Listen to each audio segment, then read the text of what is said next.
Okay, so we're going to talk about some of the spinal nerves and some of the nerves that come off of those spinal nerves. So the first plexus that we'll talk about is cervical plexus, which originates from C1 to C4. So 1, 2, 3, 4. These four spinal nerves are the first four cervical spinal nerves.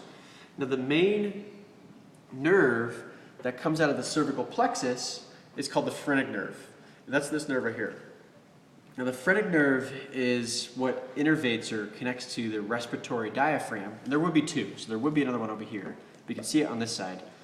And by connecting to the respiratory diaphragm, it's involved in ventilation. So basically allowing you to take air into your lungs. That's the phrenic nerve. Originates from C3, C4, and C5, but that's not shown there. But that's phrenic nerve right there. Now what's also nearby in this model is the brachial plexus. So this is all the brachial plexus, which originates from like C4, C5, all the way to T1. And those spinal nerves come together to form a plexus right here. And there's lots of nerves that come off the brachial plexus. Now we can see these nerves better, not on this model, but the arm model. I'll show you that in a minute. But just keep in mind that this is the brachial plexus. You can see it kind of originating from the spinal nerves of the neck. Now, we can see the brachial plexus as it continues out laterally towards the arm. And what I've done in this arm model is I've removed a lot of the muscles to expose the deeper nerves. You can see that brachial plexus actually wraps around an artery right here called axillary artery. And all of these are some of the nerves that come off of brachial plexus. So some of the nerves we'll talk about would be things like the musculocutaneous nerve, which you can see here. Now, musculocutaneous nerve innervates or connects to muscles like biceps brachii, brachialis, and coracobrachialis. Okay, I'll show you that way over here. And so it's going to innervate most of the flexors of the arm. So biceps brachii, brachialis, coracobrachialis, that's going to be supplied by musculocutaneous nerve right here. Now another nerve we can see in this model is the median nerve, which is right here. Now median nerve continues down the arm, and it's going to innervate some of the flexor forearm muscles on the thumb side of your forearm. Okay, so those are innervated by median nerve. Another nerve we can see nearby is the ulnar nerve, right here. As you can see, it's actually on the pinky side, hence ulna side. And the ulnar nerve is what innervates some of the medial forearm flexors over here on the pinky side, whereas the median nerve innervated some of the lateral forearm flexors over here on the thumb side. Okay. Now some other nerves we can see on here would be things like your axillary nerve, which is number 19. And axillary nerve is what innervates things like your deltoid and teres minor. That's axillary nerve.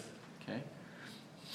Now we also see another nerve nearby. This is radial nerve. Now radial nerve disappears. You can see it pop out again back here. This is part of radial nerve. And that's part of radial nerve because the entire posterior arm is innervated by radial nerve. So I'm talking about triceps brachii and all of the extensors in your forearm. Those are all innervated by radial nerve, which we can see some branches of it around here. Okay. Now, those are branches of the brachial plexus, which we talked about. Now what we're going to do is talk about some of the branches of the lumbar plexus. Now, lumbar plexus originates from like T12 to L4, and some of the main nerves that come out of lumbar plexus would be things like your femoral nerve. So here's femoral nerve. Okay, femoral nerve, you can see that it actually goes in and innervates some of your quadriceps muscles. So your quadriceps muscles, which are extensors of your leg, these ones are innervated by femoral nerve, which is right here. Now there's another nerve that I don't believe we can see in this model, but it's called Obturator Nerve. And Obturator Nerve also originates from the lumbar plexus, but it innervates some of these medial adductor muscles of the thigh. So these adductor muscles would be innervated or connected by another nerve called Obturator Nerve, which we can't see in the model, but it goes to the adductor muscles of the thigh. Okay, like gracilis, adductor longus, adductor magnus, that kind of stuff. Okay.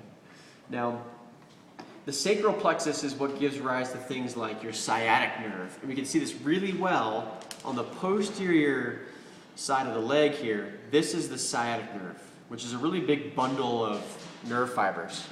Now the sciatic nerve will continue down and split into two. It's going to split into a fibular nerve and a tibial nerve.